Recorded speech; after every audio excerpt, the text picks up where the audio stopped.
नमस्कार दोस्तों, मार्केट की बात करते हैं। विप्रो लिमिटेड की बात करेंगे दोस्तों।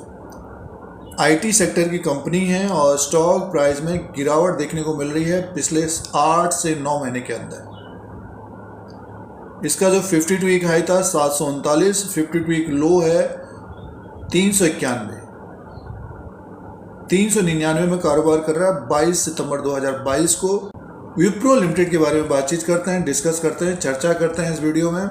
स्टॉक प्राइस में जो गिरावट देखने को मिल रही है उसका जो कारण है दोस्तों, इंटरेस्ट रेट। पूरे दुनिया भर के जो सेंट्रल बैंक्स हैं इंटरेस्ट रेट को बढ़ा रहे हैं। और बढ़ा क्यों रहे हैं? इन्फ्लेशन को रोकने के लिए। अब इंटरेस्ट रेट बढ़ रहा है तो ग्रोथ की कमी रह सकती है आने वाले समय में, और आईटी सेक्टर के जो कंपनियां हैं उनको प्रोजेक्ट कब मिलते हुए नज़र आ सकते हैं दोस्तों। फिलहाल जो नतीजे आएंगे उनमें दिखेगा कि कितना सेल्स हुआ है और प्रॉफिट क्या रहा है। तो विप्रो लिमिटेड के नतीजे नेक्स्ट मंथ अक्टूबर से दूसरी तिमाही FY23 के नतीजे आने स्टार्ट हो जाएंगे। 15 से 25 अक्टूबर के बीच विप्रो लिमिटेड के भी नतीजे आ सकते हैं और डिविडेंड भी मिल सकता है। और स्टॉक प्राइस में पहले से गिरावट देखने को मिल रही है। पिछले 8-9 महीने से लगातार विप्रो लिमिटेड में गिरावट है दोस्तों।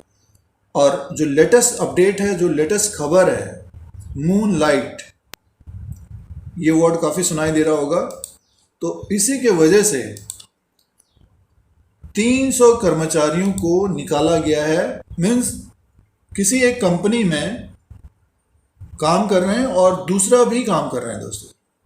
तो इसीलिए 300 एम्प्लॉयज़ को काम से निकाला है कि मार्च और अप्रैल में बहुत सारे एम्प्लॉयज़ को आईटी कंपनियों ने हायर भी किया था। इसका फ़र्क पड़ता है क्योंकि आईटी सेक्टर में एम्प्लॉयज़ ही एसेट्स हैं दोस्तों। इसका फ़र्क आगे आने वाले समय में रहेगा, बट ये है कि अभी फ़िलहाल स्टॉक में गिरावट है।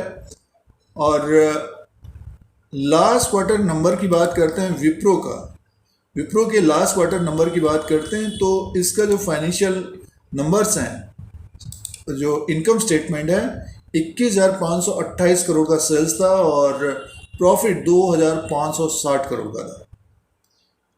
तो इससे अगर बढ़कर नंबर्स आते हैं, इस क्वार्टर में प्रॉफिट ज़्यादा आता है तो विप्रो का स्टॉक बाउंस बैक होता हुआ दिखेगा। अगर इससे कम होगा तो थोड़ा बहुत गिर सकता है दोस्तों। मार्केट कैप की बात करते हैं, 22 सितंबर 2022 को 2,19,000 करोड़ का है। फेस वैल्यू 2 रुपीज़ का है। बुक वैल्यू पर शेयर है 119 का। अर्निंग पर शेयर है 21 का और डिविडेंड यील्ड है 1.50 का। शेयर होल्डिंग पैटर्न की बात करते हैं तो प्रमोटर्स की जो होल्डिंग है जून 2022 में 73% की है। एफआईज की जो होल्डिंग है 6.95% की है और डीआईज की जो होल्डिंग है वो है 3.46 का है दोस्तों।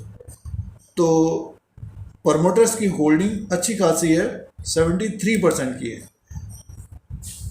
ये जून 2022 तक है दोस्तों। ये कुछ महत्वपूर्ण पॉइंट्स थे, इंपॉर्टेंट पॉइंट्स थे और कुछ फाइनेंशियल नंबर था।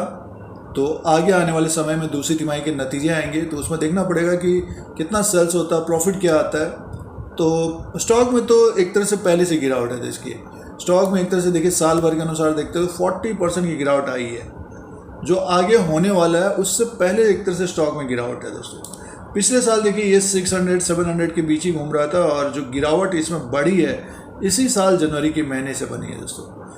721 में था 4 जनवरी 2022 को और उसके बाद इसमें गिरावट आई और सीधे से 550 के आसपास आया। उसके बाद थोड़ा बहुत तेज हुआ, एक का ट्रेडिंग बेट 600 तक गया। 600 के बाद फिर से देखिए इसमें गिरावट बढ़ी और लगातार फिसला है। तो टेक्निकली एक तरह से बेरिश मोड बना हुआ है और अपने 52 लो के आसपास कारोबार कर रहा है और पिछले 8 से 9 महीने हो गए। तो एक तरह से देखिए अब जो आईटी सेक्टर के शेयर हैं उनमें गिरावट आ चुकी है 40%। अब ये हैवीवेट्स हैं, विप्रो है, एचसीएल टेक है, इन्फोसिस है, टीसीएस है। तो अब जो भी गिरावट आएगी वो एक तरह से पैनिक गिरावट होगी दोस्तों। बट ये है कि बढ़ने में थोड़ा बहुत समय लग सकता है क्योंकि इंटरेस्ट रेट दिसंबर तक बात कही है। तो अगर इन्फ्लेशन कंट्रोल में आ जाता है, नतीजे अच्छे आते हैं, ग्रोथ की बात आने लग जाएगी तो आईटी सेक्टर अच्छा करता हुआ नज़र आ सकता है दोस्तों। तो जिन्होंने देखिए एक तरह से ऊपर की तरफ लिया है, निवेश किया है, तो एक तरह से वो होल्ड कर रहे होंगे।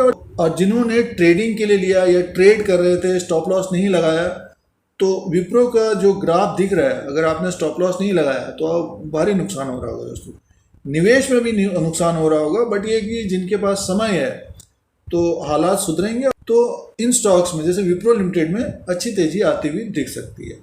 तो ये डिपेंड करेगा आगे आने वाले दिनों में किस तरह के नतीजे आते हैं। और 391 का लो बनाया, अगर इसको ब्रेक करता है तो और 360 350 तक भी आ सकता है, बट ये कि वो एक तरह से पैनिक सेलिंग होगी और बाइंग भी आती हुई दिखेगी। तो अब इम्पोर्टेंट ये रहेगा कि दूसरी तिमाही के नतीजे किस प्रकार के रहते हैं। और सबसे बड़ी बात यह है कि जो डॉलर का भाव है 80 तक पहुंच गया, क्योंकि डॉलर में कारोबार होता है, तो इनकम बढ़ती हुई नज़र आनी चाहिए। तो नतीजों के ऊपर ध्यान देना चाहिए और थोड़ा बहुत समय देना चाहिए, क्योंकि समय कहने का मतलब 3 से 6 महीना, 1 साल भी हो सकता है। तो जिनके पास समय है तो विप्रो लिमिटेड को देखना चाहिए। अब जिन्होंने ऊपर की तरफ लिया है तो हमारे अनुसार होल्ड करना चाहिए और समय देना चाहिए दोस्तों। अब अपने 50 लो के आसपास कारोबार कर रहे हैं, अगर आप सेल यहाँ पे करोगे तो नुकसान भी रहेगा, और 4-5-6 महीना 1 साल के बाद स्टॉक फिर ऊपर की तरफ पहुंचा रहेगा। आईटी सेक्टर में निवेश करना चाहते हैं तो एक तरह से पार्ट में निवेश करना चाहिए जिनके पास समय है दोस्तों। और जो ट्रेडिंग बेट ले रहे हैं, तो देखिए अब जिन्होंने ऊपर के लेवल पे लिया और स्टॉप लॉस नहीं लगाया, तो स्टॉक आज के दिन 400 के आसपास है। तो स्टॉप लॉस और टारगेट हमें पता होना चाहिए कि क्या करना है। तो इसी तरह के वीडियो देखने के लिए, शेयर बाजार की जानकारी के लिए, स्टॉक के एनालिसिस के लिए धीरज सिंह के स्टॉक्स को सब्सक्राइब करें, लाइक करें, शेयर करें। धन्यवाद।